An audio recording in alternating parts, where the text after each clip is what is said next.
Pour vous, vous ne vivez pas selon la chair, mais selon l'esprit, si du moins l'esprit de Dieu habite en vous. Si quelqu'un n'a pas l'esprit de Christ, il ne lui appartient pas. Romains 8, 9. Dans la pensée divine, le don du Saint-Esprit a un but précis que le don du Fils. Par le Fils, le pécheur a la vie. Par l'Esprit, le croyant a une vie abondante. Par le Fils, le pécheur quitte le plan naturel pour entrer dans le plan spirituel. Par l'Esprit, le croyant monte plus encore dans les hauteurs de ce plan nouveau.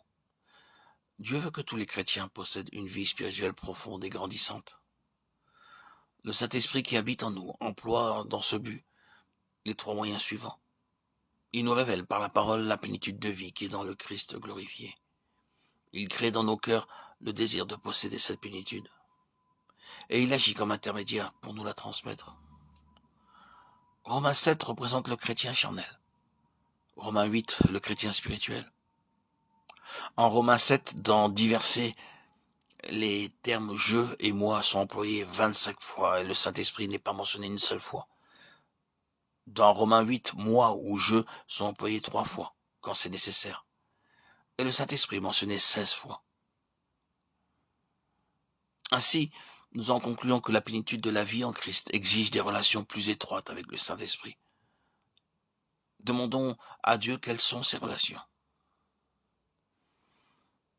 En quelques mots, Dieu nous indique le point culminant que le croyant peut atteindre dans ses relations avec le Saint-Esprit. Ne vous enivrez pas de vin, c'est de la débauche. Soyez au contraire remplis de l'Esprit. Éphésiens 5, 18. Soyez remplis de l'Esprit. Il demeure en vous, mais cela ne suffit pas.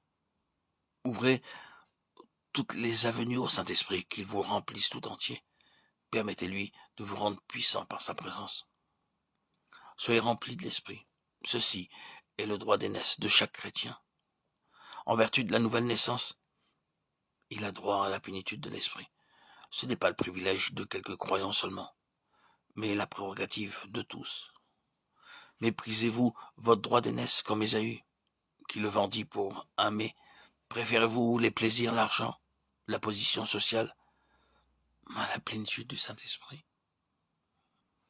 Soyez remplis de l'Esprit. Chaque chrétien en a besoin. Personne ne pourrait vivre une vie vraiment spirituelle sans posséder la plénitude de l'Esprit. 120 personnes l'obtinrent à la Pentecôte. 11 apôtres seulement étaient parmi ces 120 personnes. Quelques-uns étaient des femmes qui retournèrent chez elles faire la cuisine, coudre, prendre soin de leurs enfants. D'autres étaient des hommes qui retournèrent à leur champ ou à leur boutique. La Bible ne mentionne pas leur nom. Que peu d'entre eux, mais certainement des fleuves d'eau vive, coulèrent de chacun d'eux.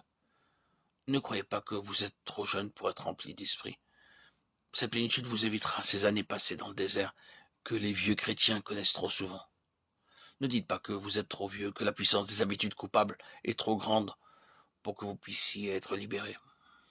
Laissez à l'esprit l'occasion d'agir.